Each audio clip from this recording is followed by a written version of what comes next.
Imagine this.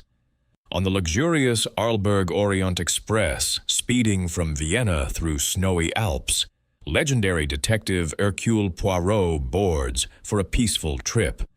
But among the elite passengers, a haughty baroness, a probing psychiatrist, a flirtatious actress, a brooding Russian count, a scent-obsessed perfumer, and an ambitious American businessman, lurks a killer.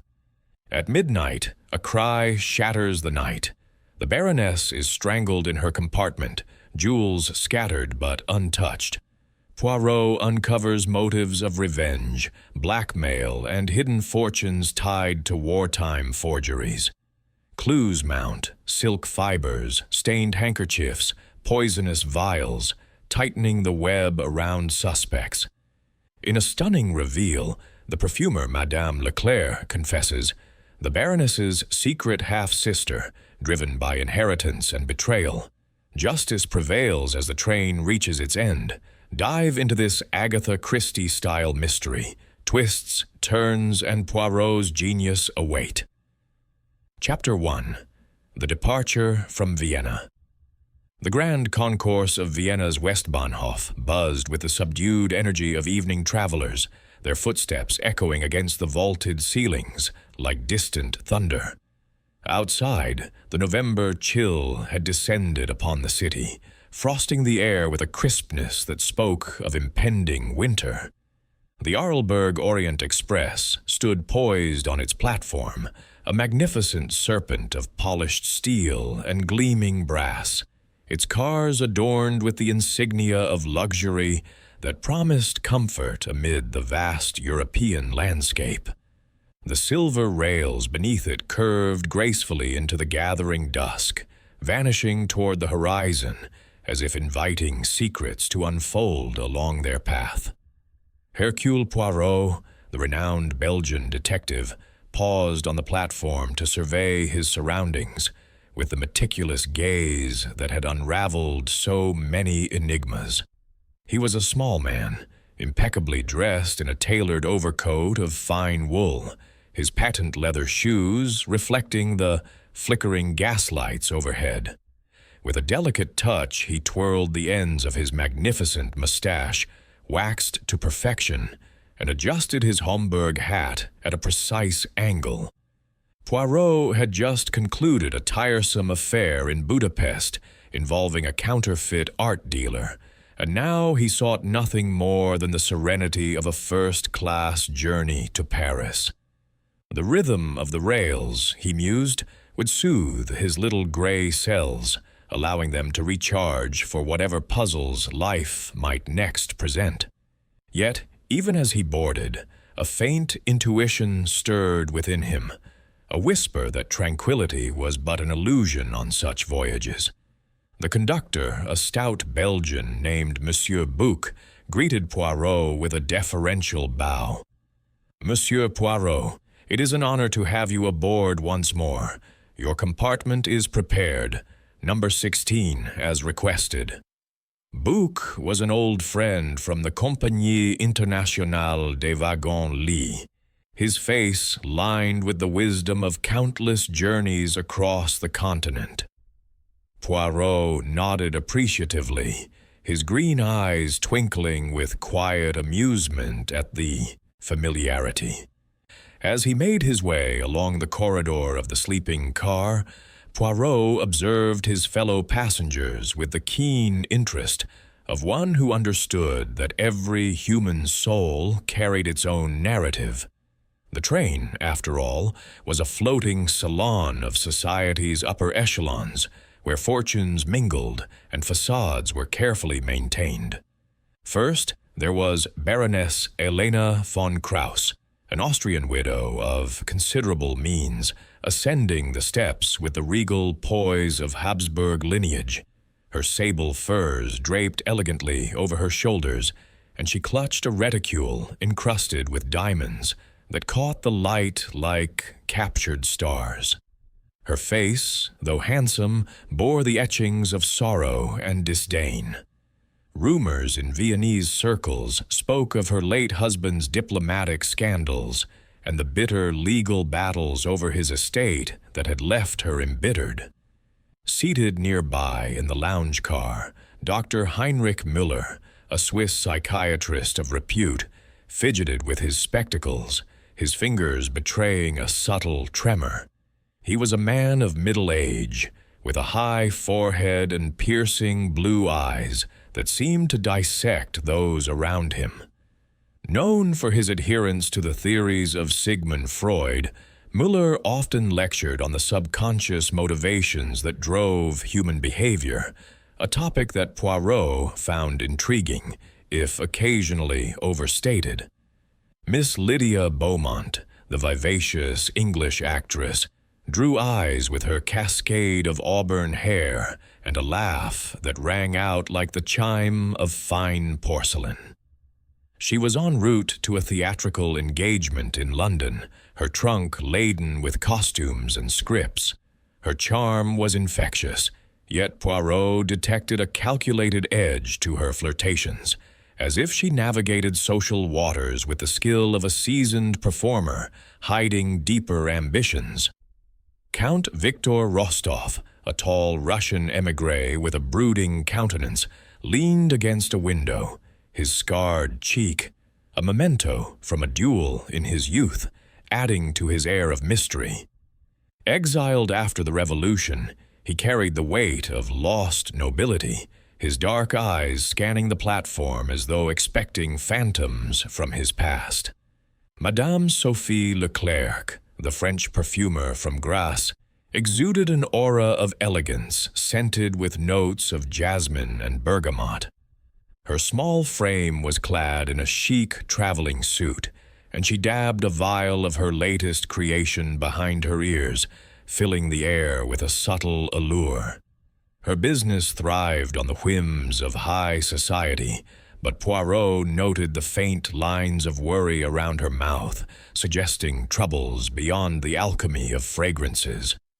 Finally, young Mr. Alfred Hayes, the American businessman, bounded aboard with the enthusiasm of newfound wealth. His suit was cut in the latest New York fashion, and his voice carried across the car with a transatlantic twang as he discussed his ventures in exporting Viennese porcelain to the States. His optimism clashed delightfully with the reserved decorum of his European companions. Yet there was a sharpness in his gaze when appraising valuables, hinting at a drive that bordered on avarice. The platform gradually emptied as porters stowed the last pieces of luggage, and the engine hissed in anticipation. Poirot settled into his compartment, the plush velvet seat enveloping him like an old friend. He arranged his few belongings with order and method, a silver-backed brush, a case of mustache wax, and a small volume of philosophy to occupy his mind. At last, the station master's whistle pierced the night, shrill and commanding. The great locomotive shuddered to life, wheels grinding against the rails with a rhythmic insistence. The Arlberg Orient Express pulled away from Vienna, its lights casting fleeting shadows on the receding buildings.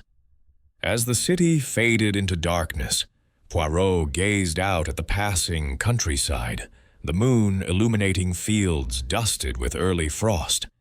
He could not shake the sense that among the opulence and civility aboard, an unseen presence lurked, one that had embarked not for leisure, but for a far more sinister purpose. Chapter 2. Whispers in the Dining Car. The dining car of the Arlberg Orient Express was a haven of elegance amidst the relentless motion of the train, its polished mahogany panels glowing warmly under the soft illumination of crystal chandeliers that swayed gently with each curve of the track. Silver cutlery gleamed on damask tablecloths, and the air was rich with the aromas of roasted pheasant, delicate sauces, and freshly baked bread from the galley. Outside the wide windows, The Austrian Alps rose in majestic silhouette against the deepening twilight, their snow-capped peaks tinged with the last hues of sunset, as if the world beyond were a painted backdrop to the drama unfolding within. Hercule Poirot entered the car with his customary precision, his small, neat steps carrying him to a table near the center, where he could observe without being obtrusive. He had changed into evening attire, a faultless black suit with a white silk tie, and now he seated himself, unfolding his napkin with a flourish that bespoke his appreciation for order in all things. The waiter, a discreet Frenchman named Pierre, approached immediately, murmuring suggestions for the menu du jour. Poirot selected a light consommé to begin, followed by sole meunière and a glass of Chablis to accompany. As he waited, his cat-like eyes roamed the room, cataloguing the passengers who had gathered for the evening meal. At the largest table, commanding the attention of those around her, sat Baroness Elena von Krauss. She had donned a gown of deep crimson velvet, accentuated by a necklace of rubies that caught the light like drops of blood. Her voice, resonant and authoritative, carried across the car as she expounded on the glories of pre-war Vienna. "Ah, those balls at the Hofburg," she declared, her gloved hand gesturing expansively. "The waltzes, the intrigues, nothing today compares. My late husband, the Baron, was the toast of every embassy. He negotiated treaties that shaped empires, you know." Her tone held a note of wistful pride, but Poirot detected an undercurrent of acerbity, as if the memories were laced with unresolved grievances. Seated to her right was Dr. Heinrich Müller, who nodded politely while adjusting his monocle, his expression one of studied interest. "Fascinating, Baroness," he replied in his precise Swiss-German accent. From a psychological perspective, such grandeur often masks deeper insecurities. Freud teaches us that the pomp of aristocracy is but a defense against the chaos of the id. He smiled thinly, his fingers drumming lightly on the tablecloth, a habit that betrayed his own inner restlessness. The Baroness arched an eyebrow, her lips pursing in mild disapproval. "Doctor, you reduce everything to the couch. My husband's achievements were real, not mere illusions of the mind."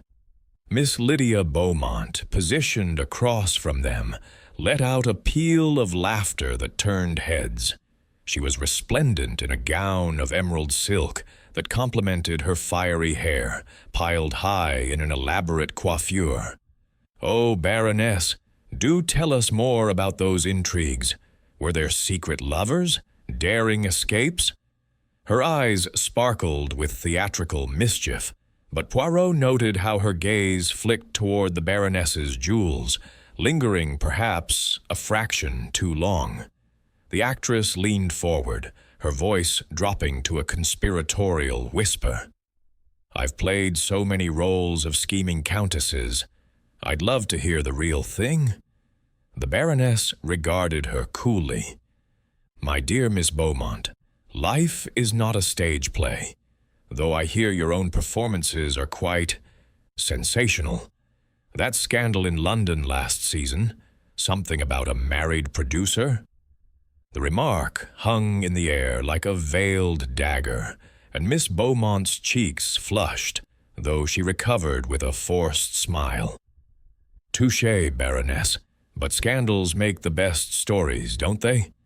Count Victor Rostov, brooding at the end of the table, stirred from his silence. His dark features were accentuated by the candlelight, the scar on his cheek casting a shadow that added to his enigmatic aura. He sipped his vodka neat, his voice low and resonant with a Russian timbre. "Intrigues, yes, but in my country they ended in blood, not ballrooms. The von Kraus family profited from the Tsar's downfall, estates seized, fortunes built on ruins. His words were measured, yet they carried a weight of old animosities, and the Baroness's eyes narrowed. Count, history is written by victors. Your Bolsheviks saw to that. Let us not dredge up ancient feuds over dinner.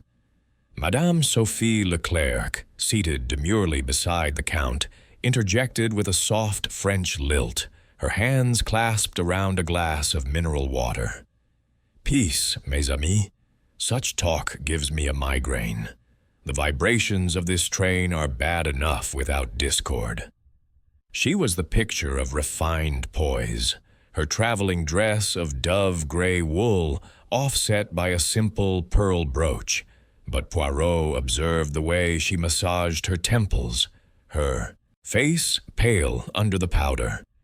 A faint scent of lavender emanated from her, subtle yet pervasive, mingling with the dining aromas.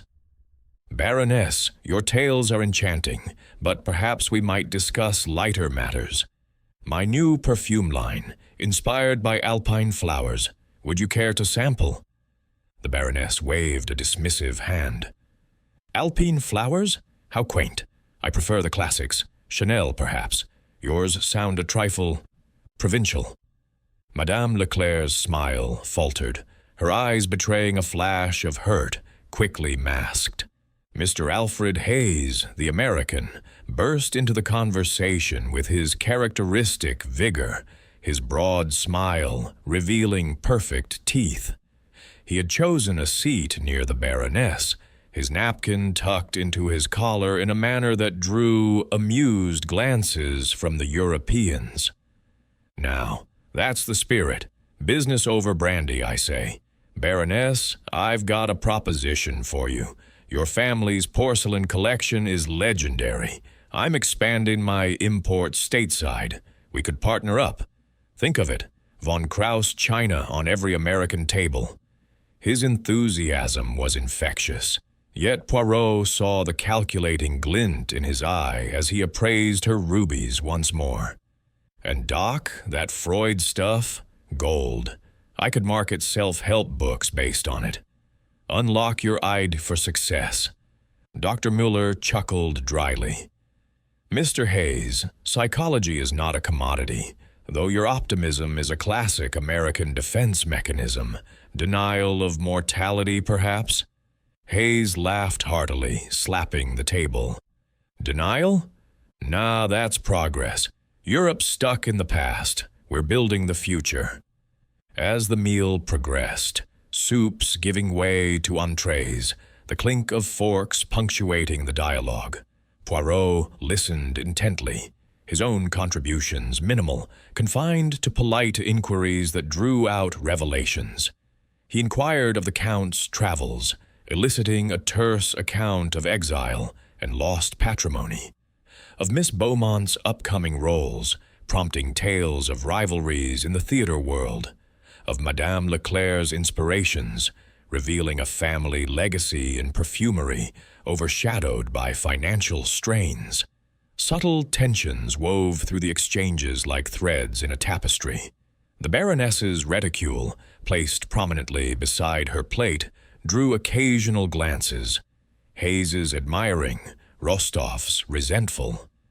Müller offered unsolicited advice to Madame Leclerc on her headaches, suggesting repressed emotions, which she rebuffed with a tight smile. Miss Beaumont flirted outrageously with the Count, her hand brushing his as she passed the salt, while he responded with enigmatic compliments that hinted at deeper acquaintance. Poirot's mind, that marvelous machine, filed away each detail.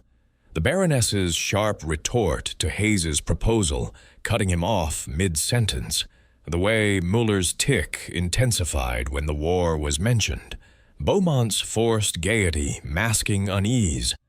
Whispers circulated, low voices at adjacent tables, where attendants murmured about the passengers' reputations. One waiter confided to another, unheard by most but caught by. Poirot's acute ear. That Baroness, trouble follows her like a curse. Heard she disinherited a relative recently. As dessert was served, creme brulee and fruit tarts, the conversation turned to the journey ahead. Through the night to Munich, then onward, Boak remarked, passing through to check on the service. A smooth run, I assure you. Yet Poirot sensed otherwise. The air hummed with unspoken secrets, as if the dining car were a stage set for impending tragedy. The Baroness rose first, excusing herself with a yawn. I retire early. These mountains exhaust me. She gathered her reticule, the jewels within clinking softly, and swept out, her furs trailing like a royal train. The others lingered, but the harmony had fractured, replaced by sidelong glances and muted asides. Poirot finished his coffee, black and strong, reflecting on the human comedy before him. Ah, the dining car, he murmured to himself, where masks slip and motives reveal themselves in whispers. The train hurtled on, the Alps now shrouded in night, stars winking above like watchful eyes. Unbeknownst to the passengers, the seeds of murder had been sown amid the clinking glasses and polite banter, waiting only for the darkness to nurture them. Chapter 3. The Midnight Cry. The Arlberg Orient Express thundered through the nocturnal embrace of the Austrian countryside, its wheels clattering over the tracks with a hypnotic cadence that lulled most passengers into slumber. The moon hung low in the sky, casting a pallid glow over rolling hills and dense forests, where shadows danced like specters in the wind. Inside the sleeping car, the corridors were dimly lit by sconces that flickered with the train's vibrations, creating an atmosphere of hushed intimacy, broken only by the occasional creak of wood or the distant snort of the locomotive. Hercule Poirot lay in his berth, his body attuned to the slightest irregularity, despite his professed desire for rest. He had retired shortly after dinner, his mind replaying the evening's interactions like a film reel in a darkened theater.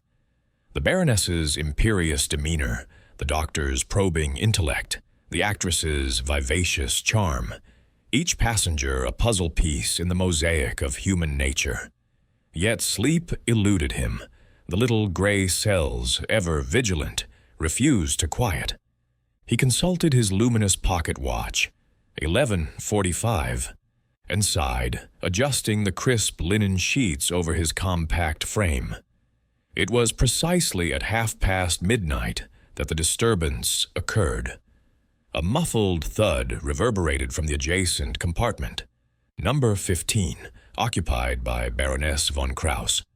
Poirot sat up abruptly, his senses sharpened like a blade. Was it the jolt of the train negotiating a bend, or something more sinister? He strained his ears, detecting a faint rustle, as if fabric were being dragged across the floor. Then, silence, oppressive and unnatural. Slipping from his berth, Poirot donned his silk dressing gown, embroidered with his initials, in gold thread, and stepped into his soft leather slippers. He opened his door with caution, peering into the corridor. The air was cooler here, carrying a draught from an unseen source. To his left, the door to the Baroness's compartment stood slightly ajar, a sliver of light spilling out like an invitation to calamity. Further down, Monsieur Bouc emerged from his own quarters, his nightcap askew and his face etched with concern. "Monsieur Poirot, you heard it too?" he whispered, his voice trembling slightly. "Oui, mon ami," Poirot replied, his tone calm yet authoritative. "A sound most irregular. We must investigate at once." Together they approached the door, Bouc knocking tentatively. No response. With a nod from Poirot, Bouc pushed it open, revealing a scene of disarray that chilled the blood. Baroness Elena von Krauss lay sprawled across her berth, her crimson gown twisted around her limbs in a grotesque parody of repose.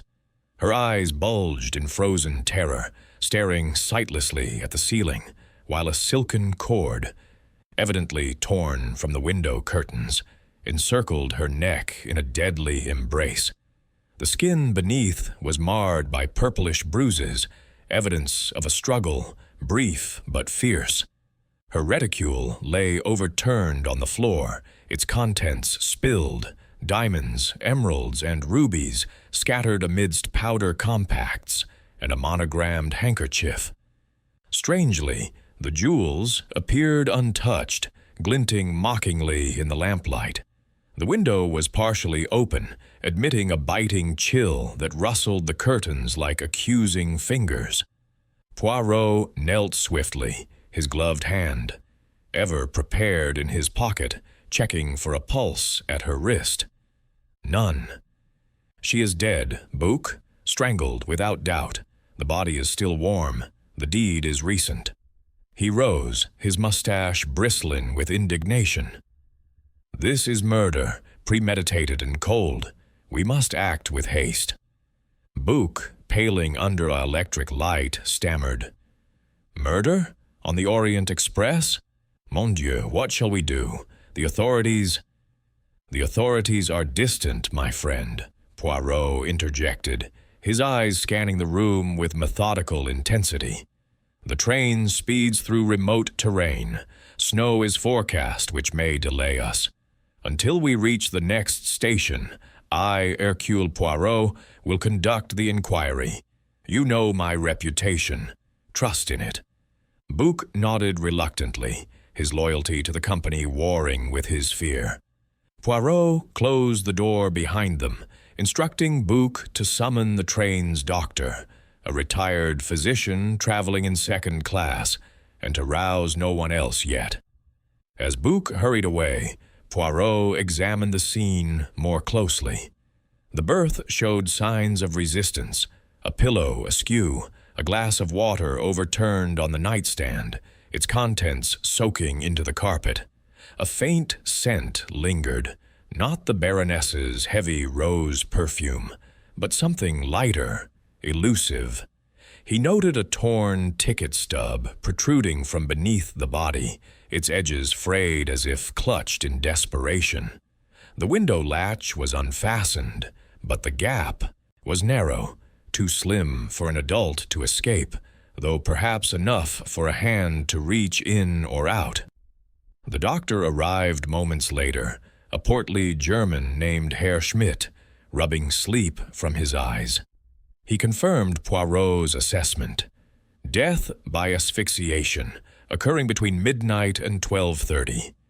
No other wounds, though faint scratches on her hands, suggested she had clawed at her assailant.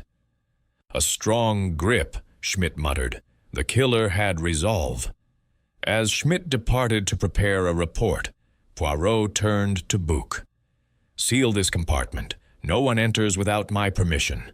Wake the conductor's assistant to stand guard, and prepare the lounge car. We shall assemble the suspects at dawn. Bouc hesitated.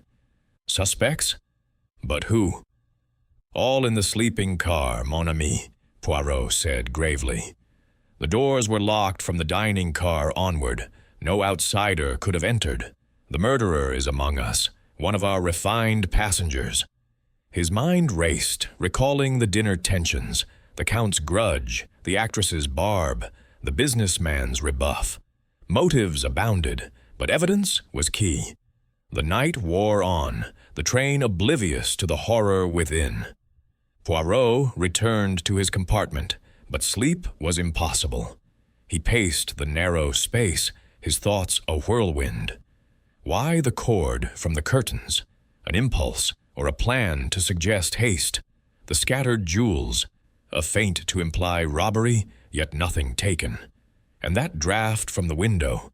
Had the killer entered from outside, defying logic on a moving train? By 2 o'clock, the first flurries of snow began to fall, blanketing the landscape in white silence. Poirot watched from his window, the flakes swirling like unanswered questions. He knew the isolation would aid his investigation. No one could flee, and alibis would be scrutinized under his unyielding gaze. As the hours ticked toward morning, whispers spread through the cars, servants gossiping, passengers stirring uneasily in their berths. Dr. Müller, unable to sleep, knocked softly on Poirot's door, offering sedatives. "The shock, Herr Poirot. It affects the psyche." Poirot declined politely, probing instead. "You knew the Baroness?" Müller admitted to a brief consultation earlier that day. She had complained of insomnia, dismissing his theories as nonsense. Miss Beaumont, overhearing the commotion, emerged in her negligee, her face a mask of feigned innocence. "What has happened? I heard a cry. Most dreadful." Poirot noted her timing. Had she been awake all along? Count Rostov appeared next, his robe hastily tied, a cigarette dangling from his lips. "Trouble?" "I smelled smoke." "No, something else." His scar seemed more pronounced in the dim light, and Poirot wondered at his composure. Madame Leclerc, pale and clutching a shawl, murmured of nightmares induced by the train's sway. Such vibrations, they unsettle the soul. Her eyes darted to the sealed door, a flicker of something. Fear? Guilt? Mr. Hayes, last to stir, yawned expansively. "What's all this? Ruckus? Can't a man get some shut-eye?" But his casualness rang false. Sweat beaded on his brow despite the chill. Poirot dismissed them with assurances of explanations come daylight. His observations filed away. The midnight cry had shattered the veneer of civility, exposing fractures that ran deep. As the train plunged onward, the snow thickening to a veil, Poirot vowed to pierce the veil of deception. The killer, he knew, slept uneasily nearby, their secret poised to unravel under the relentless pursuit of truth. Chapter 4. The Gathering of Suspects. The first pale light of dawn filtered through the frost-etched windows of the Arlberg Orient Express, casting a ghostly pallor over the Bavarian landscape, now blanketed in fresh snow. The train had come to a reluctant halt at a remote siding near the German border, its engine idling with a low rumble as if mourning the night's tragedy. Telegraph wires hummed with urgent messages to the authorities in Munich, but the accumulating drifts promised delays, isolating the passengers in a cocoon of suspicion and unease. Hercule Poirot, having spent the remaining hours in vigilant contemplation, now stood in the lounge car, his posture impeccable despite the lack of sleep.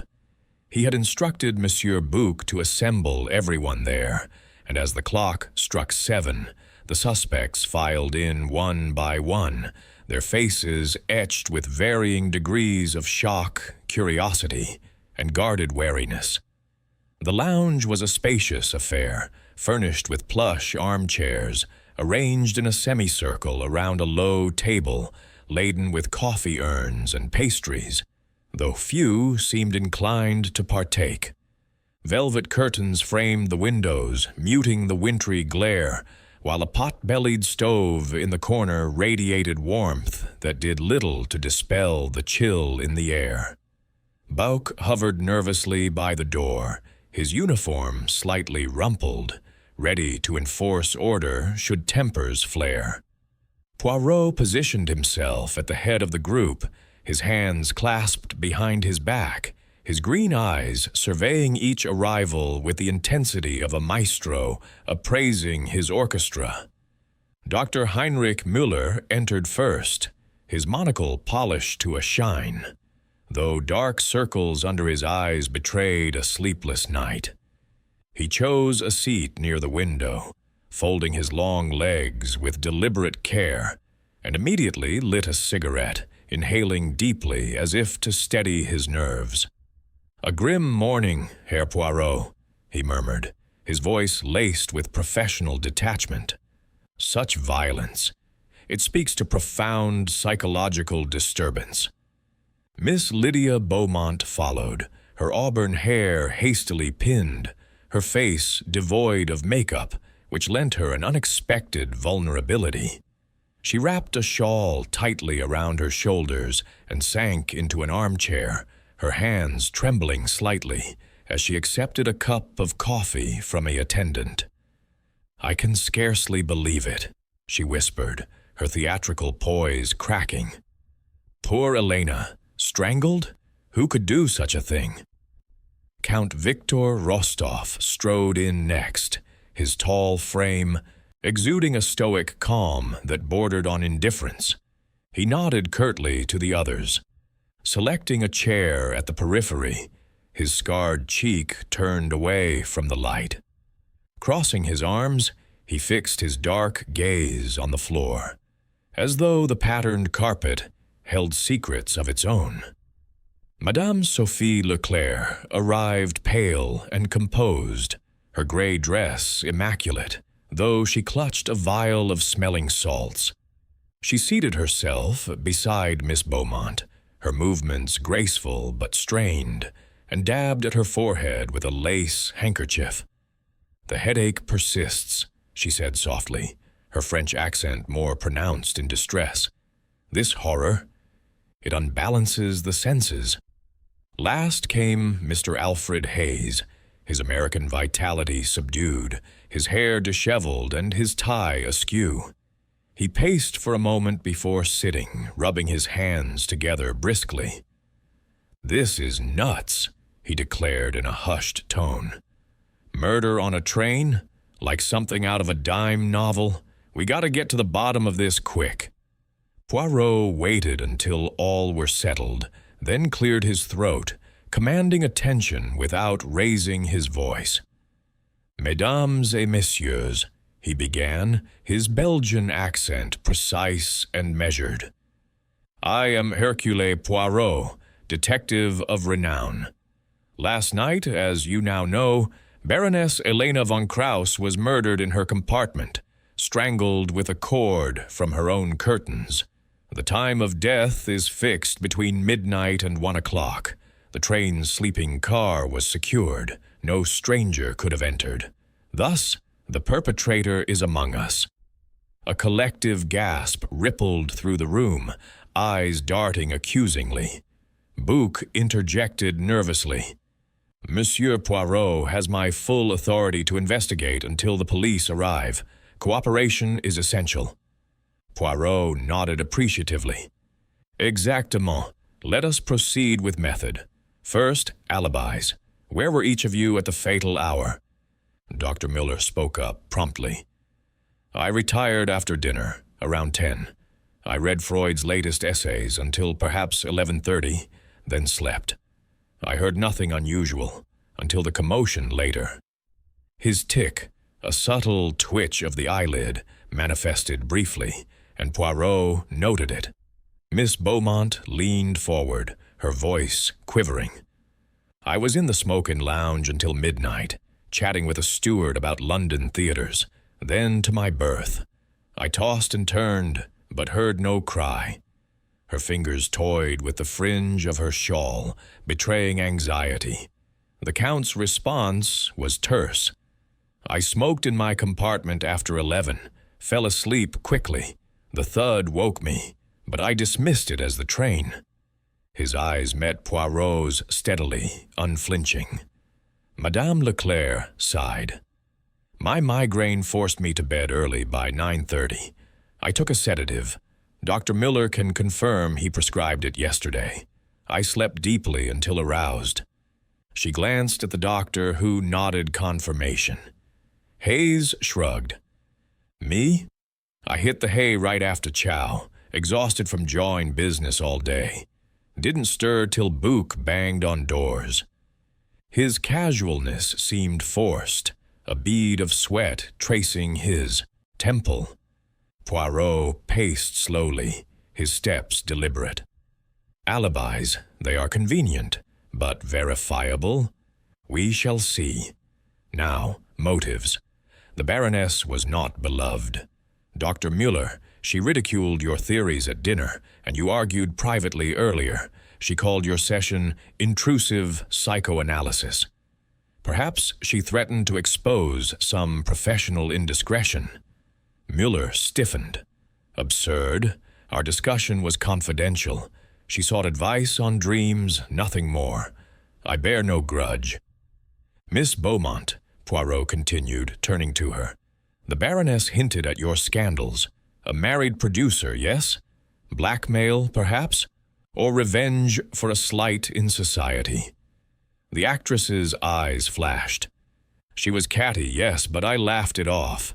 Actresses endure worse. I had no reason to harm her. Count Rostov, Poirot said, his tone sharpening. Your family's estates, lost to the von Krauss during the war. A deep grudge, non? You spoke bitterly at table. The Count's jaw tightened. Old wounds, detective. But murder? I am no assassin. Honor demands confrontation, not stealth. Madame Leclerc, Poirot addressed her gently. The Baroness dismissed your perfumes as vulgar. But is there more? Business rivalry? She invested in competing firms, I recall from Vienna whispers. Madame Leclerc's hand fluttered to her throat. Mere snobbery. My creations stand on merit. I need no violence to succeed. And Mr. Hayes, Poirot concluded, your proposal rebuffed harshly. She called your ideas crass American greed. Perhaps you sought her jewels or connections by force. Hayes bristled. Hey, I don't need her dough. I'm legit. Porcelain exports, that's all. This is a frame-up. Poirot raised a hand for silence. Motives abound, but evidence will speak. I shall search compartments with Book's assistance. Remain here. Discuss if you wish, but stray not. As Poirot and Book departed, the lounge buzzed with murmurs. Müller analyzed the psychology of the crime, suggesting repression. Beaumont wept theatrically. Rostov stared out at the snow. Leclerc inhaled her salts. Hayes paced, protesting innocence. In the corridors, Poirot's searches yielded revelations. Müller's berth, a medical bag with sedatives, 1 vial short, perhaps used on the victim, a notebook with cryptic entries on patient resistance. Beaumont's, a diary locked, but Poirot coaxed it open, an entry decrying the Baroness as meddlesome witch who knew of a hidden affair. Rostov's, cufflinks monogrammed, one with silk threads snagged, matching the murder cord's hue. Leclerc's, a stained handkerchief, the mark reddish-brown, blood, and a perfume atomizer, its contents viscous, not scented. Hayes's, sketches of jewels, precise, with notes on values, innocent appraisal or plot. Returning, Poirot absorbed the findings, his gray cells weaving connections. The snow deepened outside, the train immobile, as accusations simmered. One among them had orchestrated death, but the net tightened, clues converging toward truth's inexorable reveal. Chapter 5. Clues in the compartments. The snow continued to fall relentlessly outside the stalled Arlberg Orient Express, transforming the Bavarian siding into a pristine wilderness that seemed to mock the turmoil within. The train's whistle echoed forlornly, signaling impatience to resume its journey, but the drifts piled higher, enforcing a captivity that suited Hercule Poirot's purposes admirably. With the suspects confined to the lounge under Book's watchful eye, Poirot embarked on a systematic exploration of their compartments, accompanied by the conductor to ensure propriety. His movements were deliberate, his gloved hands probing with the delicacy of a surgeon, for he knew that clues often hid in the mundane, the overlooked detail that betrayed the guilty soul. He began with Dr. Heinrich Müller's birth, number 12, a space as orderly as the man's intellect. Books on psychoanalysis lined a small shelf, their spines worn from frequent consultation. Poirot's magnifying glass hovered over the doctor's medical bag, its leather supple and well-used. Inside, vials of various substances were arranged in neat rows, but one slot gaped empty. A sedative, perhaps phenobarbital, missing. "Interesting," Poirot murmured to Bouc. "The Baroness might have been subdued before the attack. A professional touch, non?" Müller had prescribed for Madame Leclerc. Could he have extended his services lethally? A notebook lay open on the desk, its pages filled with clinical observations. Patient VK resistant to interpretation, denies Oedipal conflicts. The entry was dated the previous day, hinting at a session more contentious than admitted. Next, Poirot proceeded to Miss Lydia Beaumont's compartment, number 13, where the air carried a faint trace of stage makeup and faded roses.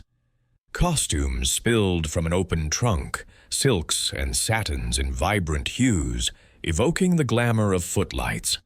A vanity table held powders and rouges, but Poirot's attention fixed on a small diary bound in red leather, secured by a flimsy lock that yielded to his deft manipulation.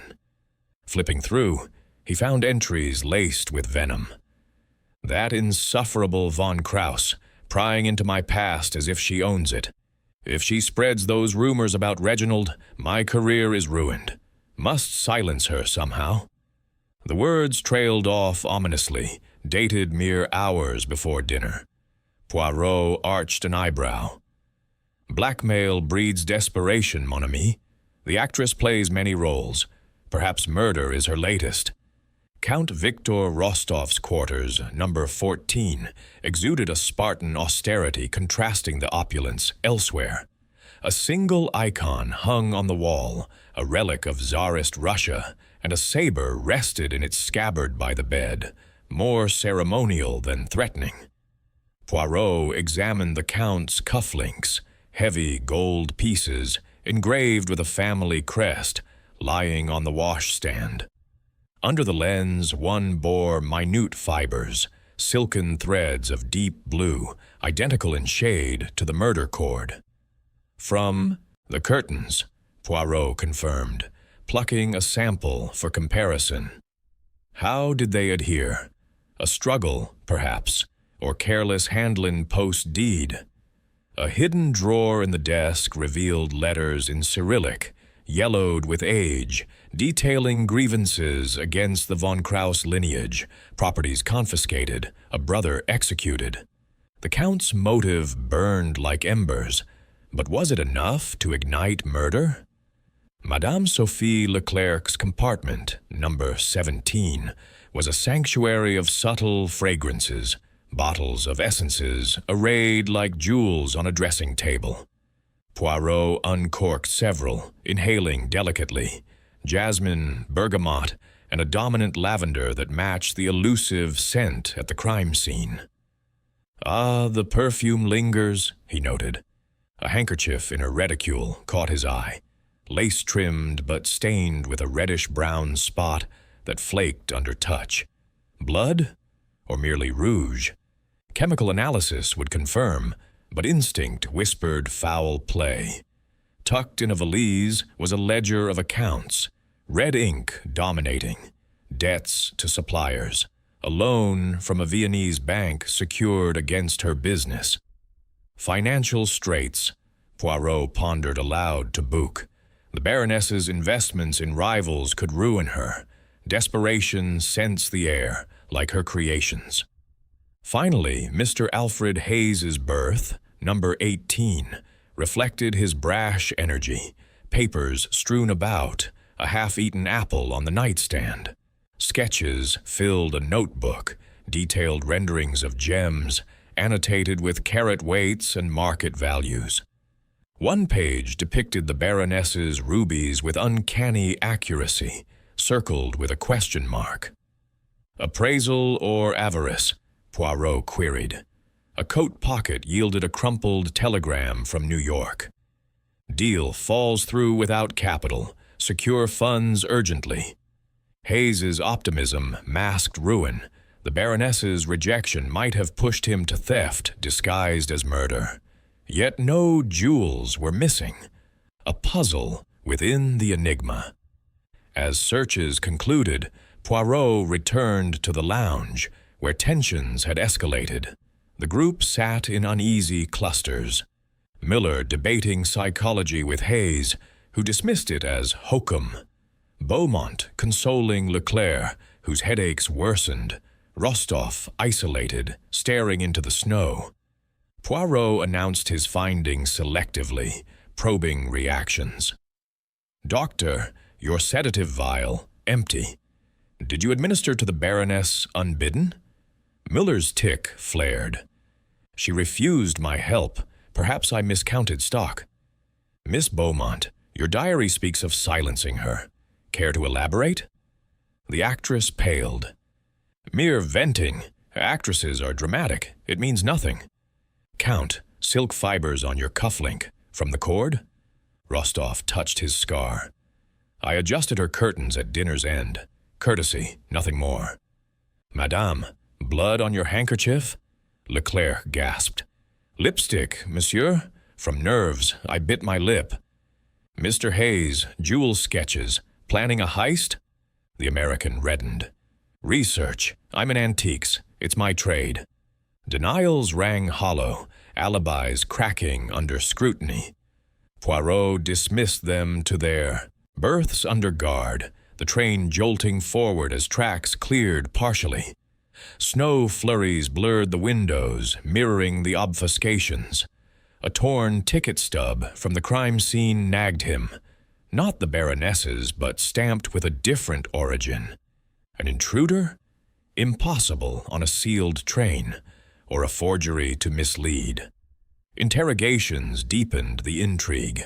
In private, the Count confessed a midnight stroll in the corridor, seeing a shadow near the Baroness's door. Beaumont admitted overhearing Muller and Leclerc whispering in French. Conspiracy? Hayes revealed the Baroness had mocked his lineage, calling him nouveau riche scum. Motives intertwined like vines.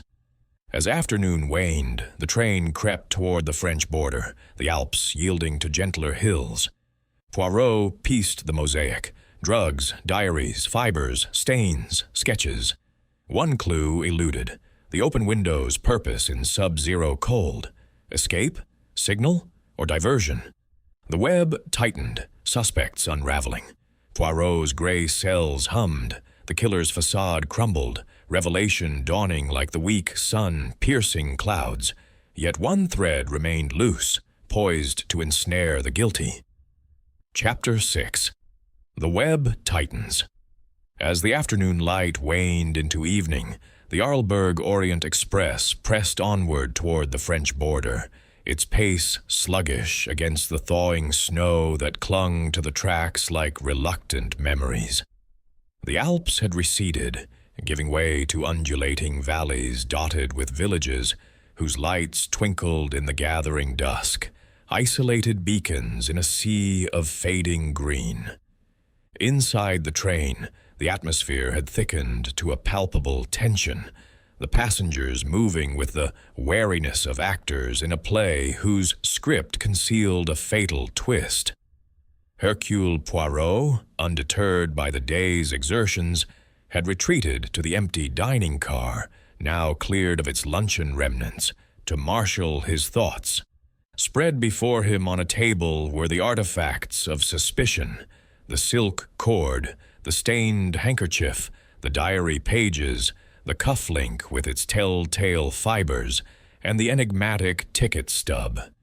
He sipped a tisane of chamomile, prescribed by the train's galley for his own mounting fatigue, though his mind remained as sharp as a stiletto. Bouc joined him, his face drawn with the strain of maintaining order amid chaos. Monsieur Poirot, the telegraph from Strasbourg confirms police will board at the station, but with delays it may be hours yet. The suspects grow restless. Arguments erupt in the lounge. Poirot nodded, his fingers drumming a rhythmic pattern on the tablecloth. Restlessness betrays the guilty, mon ami. The web tightens. They feel its strands. Let us confront the anomalies that perplex. Chief among these was the open window in the Baroness's compartment, a detail that nagged like an unresolved chord in a symphony. Poirot had inspected the exterior earlier during the siding halt, braving the chill to examine the snow beneath. Footprints there were none leading away. Only the smooth expanse disturbed by the train's own passage. Escape? Impossible, he mused aloud. The gap too narrow, the speed too great. A diversion, then, to suggest an outside intruder, or perhaps to dispose of something incriminating. Bouc shivered at the implication. But what? The jewels remain. The cord itself offered another riddle, torn from the curtains within arm's reach of the berth. Opportunistic, suggesting a crime of impulse, or premeditated, with the killer relying on the room's own furnishings to avoid carrying a weapon. Poirot twirled his mustache, envisioning the scene. The victim drugged, perhaps, then the swift loop around the throat. Strength required, yes, but cunning more so. A breakthrough emerged when Poirot re-examined the Baroness's reticule, its spilled contents now meticulously catalogued.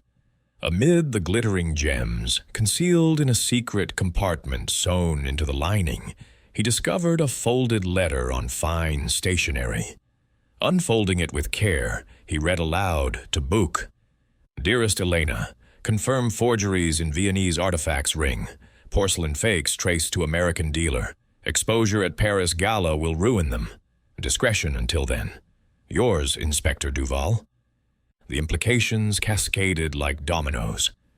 A forgery syndicate. The Baroness intended to unmask it. Eyes turned to Mr. Hayes, the porcelain entrepreneur.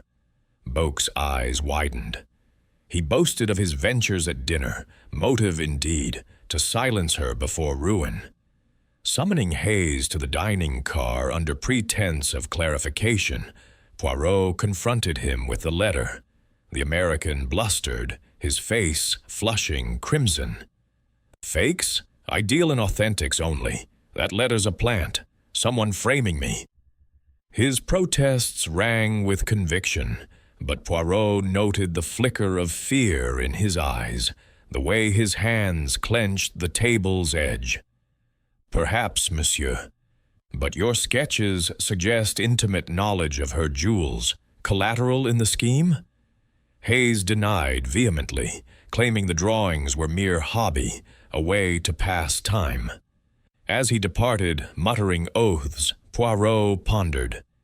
Innocent dupe or cunning mastermind? Further scrutiny fell on Madame Leclerc's possessions. In her compartment, Poirot had earlier noted an anomaly among her perfume vials, a small bottle labeled Essence de Lavande that, when uncorked, emitted no fragrance but a faint chemical odor. Consulting Herr Schmidt, the train's doctor, in confidence, Poirot learned it contained a potent toxin derived from digitalis, odorless and tasteless in small doses. Enough to slow the heart, induce stupor, Schmidt confirmed. Unused, as the seal is intact, but why carry such a thing? Interrogating Madame Leclerc privately in her berth, Poirot presented the vial. She paled, her composure fracturing. A family recipe, for heart palpitations, nothing more. My migraines trigger arrhythmias. It's medicinal. Her explanation held water, yet Poirot detected evasion in her averted gaze. And the blood stain on your handkerchief, from the struggle, perhaps? She insisted it was, from a pricked finger while sewing, but the denial lacked force. As evening deepened, the train's lamps cast elongated shadows in the corridors, mirroring the elongating doubts in Poirot's mind. In a private aside, pulled into the smoking car by a furtive Miss Beaumont, the actress whispered urgently, "Monsieur Poirot, I overheard something last night, before the cry. In the lounge, Dr. Muller and Count Rostov, heads together. Muller said, 'The exposure must be prevented. She's a threat to us both.' Rostov replied, 'Leave it to me. Old scores to settle.' Her eyes wide with feigned innocence, she added, 'I thought nothing of it then, but now?' Poirot's mustache twitched in satisfaction, pieces aligned like stars in constellation, Miller and Rostov linked by wartime shadows. The doctor's Swiss neutrality a cover for espionage, the Count's exile a motive for revenge. The Baroness's letter hinted at broader conspiracies. Perhaps the forgeries funded illicit activities. Confronting the pair separately, Poirot probed. Miller dismissed the overheard words as hypothetical discussion on psychology. Freud on threats to the ego. But his tic betrayed him, accelerating like a guilty pulse. Rostov, more stoic, admitted a shared history. "We met in Vienna during the war, intelligence matters, but murder? Not yet." Yet the silk fibers on his cufflink lingered unexplained. Tensions boiled over in the lounge that evening, where the group had reconvened for a subdued supper.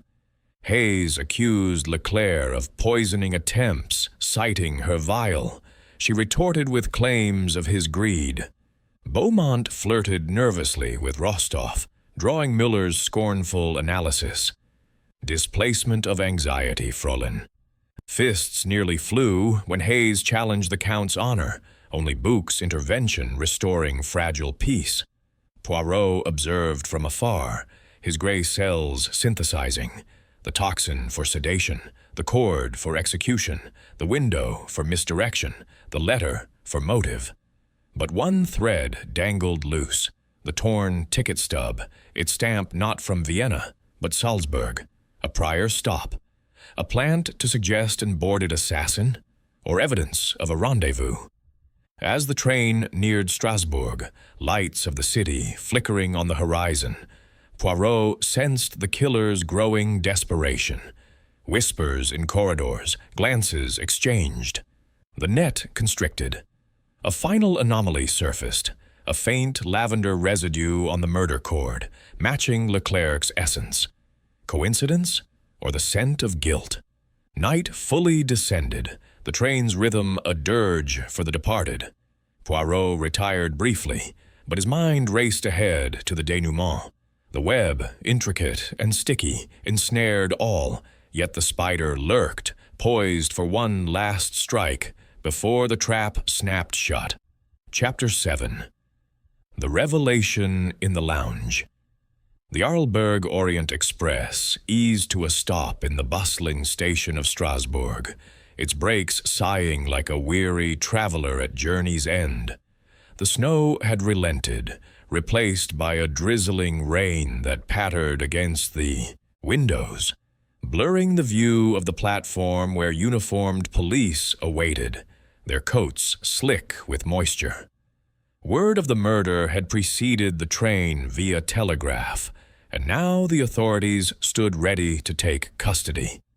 Inside the lounge car, the atmosphere was electric, charged with anticipation and dread. The chandeliers cast a golden hue over the assembled passengers, who sat in a tense semicircle, their faces a gallery of emotions. Dr. Muller's calculated poise, Miss Beaumont's wide-eyed curiosity, Count Rostov's stoic mask, Madame Leclerc's pallid unease, and Mr. Hayes's fidgety impatience. Monsieur Buch paced near the door, glancing at his watch, while Hercule Poirot stood at the center, his small stature belying the commanding presence that held them all captive. Poirot had summoned them here for the climax of his investigation, his gray cells having woven the disparate threads into a tapestry of truth. He adjusted his tie with precision, allowing the silence to build like suspense in a well-crafted novel. "Mesdames et messieurs," he began at last, his voice resonant and unhurried. "We gather in this lounge, much as we did at the journey's outset, but now with shadows lifted. The murder of Baroness Elena von Krauss was no random act of violence, no crude robbery, as the scattered jewels might suggest. Non, it was a calculated silencing, born of secrets that festered like wounds from the Great War. Allow Poirot to illuminate." He paced slowly, his patent leather shoes clicking softly on the carpet, eyes meeting each suspect's in turn. First, the method, strangled with a cord from her own curtains, her body discovered warm, the window ajar in the biting cold. Why the window? To imply an intruder from the rails, impossible at speed, as footprints in the snow revealed nothing. A diversion, then, to mislead. The reticule, torn open, gems untouched, further misdirection. No theft, but the appearance of one. And the faint scent of lavender on the cord? Not the Baroness's rose perfume, but another's signature. Madame Leclerc shifted uncomfortably, her hand rising to her temple as if warding off a phantom ache. Poirot continued, undeterred. "Motives we have explored, grudges, scandals, rejections. But the key lay hidden in her reticule. A letter from Inspector Duval of the Sûreté, warning of a forgery ring in Viennese artifacts. Porcelain fakes, documents altered to reclaim lost estates. This pointed to Mr. Hayes, the American dealer, whose sketches showed keen interest in valuables. Hayes leapt to his feet, his face apoplectic. "I told you, it's a frame. I deal honest goods. That letter's bogus." Bouc urged him to sit, but Poirot raised a placating hand. "Patience, monsieur. The letter is genuine, but its placement suspicious. Who benefits from implicating you? We shall see." Turning to the doctor, Poirot's gaze sharpened. "Dr. Muller, your sedatives, one vial missing. You prescribed for Madame Leclerc's migraines, but perhaps another. Dose found its way to the Baroness's evening tea, rendering her helpless." Miller removed his monocle, polishing it methodically. "Preposterous. I aided no one in murder. My work is healing, not harming." "And you, Count Rostov," Poirot pressed. "Your cufflink snagged with blue silk fibers matching the cord. A wartime scar, a lost fortune to the von Krauss, vengeance simmers long. Miss Beaumont overheard you and the doctor. The exposure must be prevented. She's a threat. Espionage ties from the war, forging papers to restore nobility. The Baroness discovered it, threatened ruin." Rostov's scar twitched, his voice a low growl. "Words twisted. We discussed philosophy, not plots. I bear scars, yes, but not the mark of a killer." Miss Beaumont interjected, her voice trembling with drama. "It's true what I heard. They plotted. I swear it." Poirot nodded appreciatively. "Your eavesdropping aids us, mademoiselle, yet your diary speaks of silencing her scandals. A motive, too." She clutched her shawl. "Words in anger, nothing more." Poirot pivoted to Madame Leclerc, his tone softening yet probing. "And you, madame? Your perfumes dismissed, but deeper ties bind. The lavender on the cord, your exclusive blend. Undetectable to most, but not to Poirot's senses. The toxin in your vial, disguised as essence, digitalis, to slow the heart. Unused, you claim, but perhaps deployed subtly." Leclerc's eyes darted, her composure cracking. "Medicinal. For my condition. Ask the doctor." "Ah, but the handkerchief," Poirot countered, producing it from his pocket like a magician's reveal. "Stained not with blood or lipstick, but the Baroness's rouge from the struggle, transferred as she clawed at you. And the ticket stub under her body, not hers, stamped from Salzburg, your origin, madam, where you boarded earlier, perhaps to scout the victim." The room hushed, breaths held. Poirot stepped closer, his voice a crescendo. "The web converges. The Baroness uncovered a conspiracy. Miller and Rostov, wartime allies in intelligence, now forging artifacts and documents to reclaim fortunes lost in revolution and defeat. Hayes, unwittingly or not, supplied the porcelain fakes, but she planned exposure in Paris, silencing needed." Hayes pounded the table. "I knew nothing of fakes." "Indeed," Poirot agreed. "You were the scapegoat. The true killer, Madame Sophie Leclerc. You, her secret half-sister, born of the Baron's illicit affair in Grasse, disinherited while Elena claimed all. Your migraines a ruse to retire early, alibi secured. You slipped into her compartment, drugged her tea with Miller's sedative, blackmailed from him over his espionage past. Then the cord tightened in rage.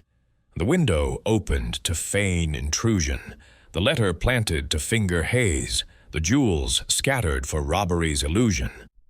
Leclerc rose, her face ashen, hands trembling. "Lies. No proof." "Proof abounds," Poirot thundered. "The lavender essence on the cord. Your unique formula, confirmed by chemical trace. The handkerchief's stain, rouge matching her compact, fibers from your glove.